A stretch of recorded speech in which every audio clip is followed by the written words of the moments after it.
السلام علیکم. زه مظفر شاه باچا یم. تاسو ګورئ زموږه فیسبوک او یوټیوب چینل. نن د بریکوټ بازار ته وته وم، نو هلته کې راته د سودا اخیستونکو نه سیوا سوارګري میلاو شو. چا به وې ماله اوړه واخله، چا وې ماله نور څه سودا را واخله. په روټین کې چې کم ګداګر ګرځي، کم سوالګري ګرځي، نو د هغوی نه زه وایم چې یو په 10 یا یو په 20 باندې سیوا ګرځېده په دغه بازار کې. وجه دا ده چې انتهایي مهنګایي ده او دغه مهنګایي د خلکو د برداشت نه بهر ده.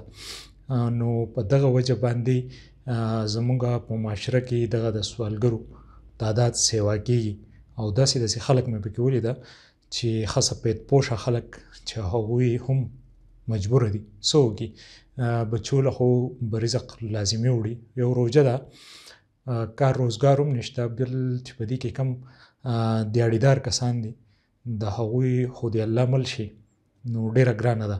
نن به راسره په دې موضوع باندې خبرې اترو کولو دپاره موجود دی د ټلیفون د لارې سیاسي او سماجي شخصیت شاه حسین باچا.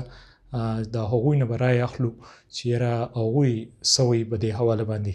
ګران ده د خپل قیمتي وخت راکولو او په پروګرام کې د شرکت کولو ډیره زیاته مننه. ډیره مننه. ښه د آباد اوسئ مظفر شاه باچا. یو جهان مننه کوم ستاسو. ګران ده دا راته ووایئ چې تاسو سیاسي او سماجي شخصیت خو یې، خو د دې سره سره تاسو په مختلف بهر ملکونو کې هم وخت تیر کړی دی، په خلیجي ملکونو کې او دغسې په نورو ملکونو کې هم.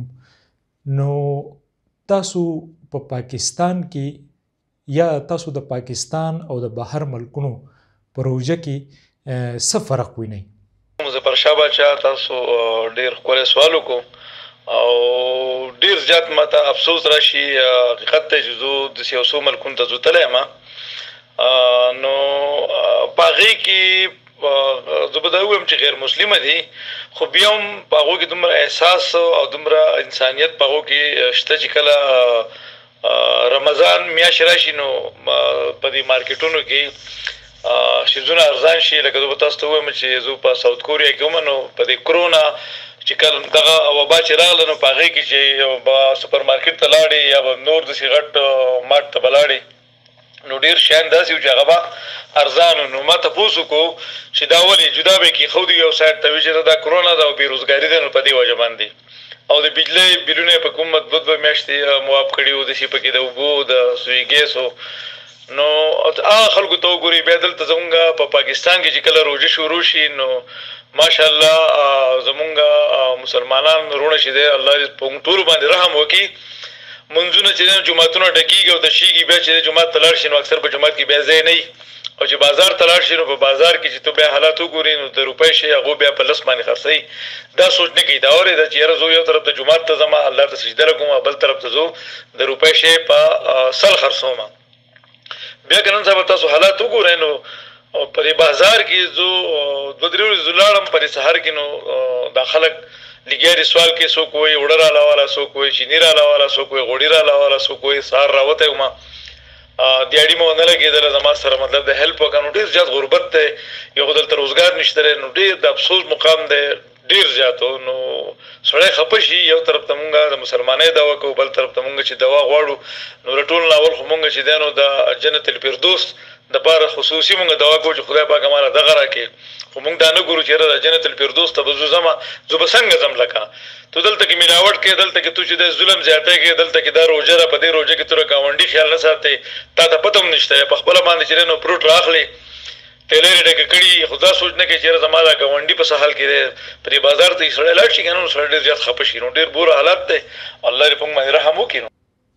ښځې ګرانده دا راته ووایئ چې مونږ خو ټیک ته چې یاره د حکومت لخوا مهنګایي ده او انتهایي سیوا مهنګایي ده، خو زمونږ څه ذمهواریانې جوړېږي چې یاره مونږ د دا قسم حالاتو نه چې کوم دی ځان وساتو. زمونږ عوام چې کوم دی هغه به دې حالاتو جوړولو کې یا په دغې مهنګایۍ کې تر کم حده پورې ککړ دی او تاسو به څه داسې سجیشن به ورکوئ چې یاره دا حالت به څنګه سمېږي جی؟ مظفر شاه باچا اصل خبره داره چې یوازې حکومت د دې نه ذمہوار د حکومت چې کومه ډیوټي ده په کار چې هغه هم هغه په ایماندارۍ سره کوي. لکه څنګه چې ایسي صاحب زموږ په بازار کې ګرځي نو په کار ده چې دغسې هغه دې له یو ټایم مقرر کړي او باقاعده ګرځي د نرخونو تپوس وکړي چې یاره په دې بازار کې دا دکانداران په څه نرخ باندې شیان خرڅوي. د مختلف دکاندارانو نه بیا د عوام نه په کار ده چې هغه معلومات هم وکړي. خو بیا زه د دې دا تجویز پیش کوم چې زموږ عوامو له پکار ده چې موږ دنیا تکلیفونو په موږ باندې تېرېږي چې دا لږ یو هفته یا 2 هفتې موږ دا تکلیف تېر کړو چې موږ مکمل بایکاټ وکړو، د بازار نه بایکاټ وکړو. د وړو نه خو ټیک ده چې زموږ بایکاټ نه کېږي، د چاول نه زموږ بایکاټ نه کېږي. دا خو خوراک داسې شیان دي چې دا ډېر ضروري دي. نو د دې نه موږ بایکاټ نه شو کولی. خو نور موږ د هر قسم شیزونو نه، د فروټو نه، د غوښې نه، د چرګانو نه، د داسې ډېر شیان دي چې هغه ضروري نه ده چې هغه دې موږ واخلو. هغه دې موږ یو هفته 2 هفتې پورې دا ناکام وکړو او موږ دې مکمل بایکاټ وکړو. د عوامو ته زه اپیل کوم تاسو دې شي نه بایکاټ وکړئ. په خپله به د هر څه حکومت به هم تپوس وکړي او دا څوک چې غلاګانې کوي یا څوک چې دغه سره نرخنامه نه وي او په خپله مرضۍ باندې شیان خرڅوي نو هغه به هم له دې نه خلاص شي. نو زما خو دغه تجویز دی چې هر شی چې دی نو یوازې په حکومت باندې د هغو ذمهواري یوازې نه ده، دا ذمهواري عوام هم نه پکار چې موږ هم لږ قرباني ورکوو. هغه که په مهنګایۍ کې، که هغه په امن کې، که په هر څه کې، په هغې کې چې موږ عوام زیات کردار چې دی نو عوامو له پکار ده. نو که موږ نه د دې شیانو نه لږ بایکاټ وکړو، لږ قرار شو، لږ په ځان باندې تکلیف تېر کړو، نو زما په خیال باندې چې دا مسله چې ده مهنګایۍ مسله به حل شي. ډېره مننه. ګرانده د خپل قیمتي وخت راکولو یو جهان مننه. جی کتونکو تاسو د شاه حسین ګرانده خبرې واورېدې. یقینا چې هغوی چې کومې خبرې وکړې نو په دې باندې موږ له سوچ او فکر پکار دی. ورځ ورځه دغه زموږ قوم دی چې زوال طرف ته روان دی. موږ حالات داسې جوړ شوي دي چې د یو غریب سړي ژوند چې کوم دی هغه انتهایي ګران شوی دی په دې ملک کې. د رزق پورې چې کوم دی نو هغه خلک حیران شوی دی او دا خو شکر دی چې د رزق وعده الله تعالی کړې ده. ګینې که د دې انسانانو د دې حکمرانانو په لاس کې نو خلک به د ولږې نه مړه او اوس حالات داسې جوړ شوي دي چې دغه رزق پیدا کول انتهایي مشکلات دي، په دې کې انتهایي ګراني ده. الله دې زمونږ په دې ملک باندې، زمونږ په دې قوم باندې خپل خصوصي رحم وکړي. تر یو بل پروګرام پورې ماله اجازت راکړئ. د تل پاتې خدای پامان.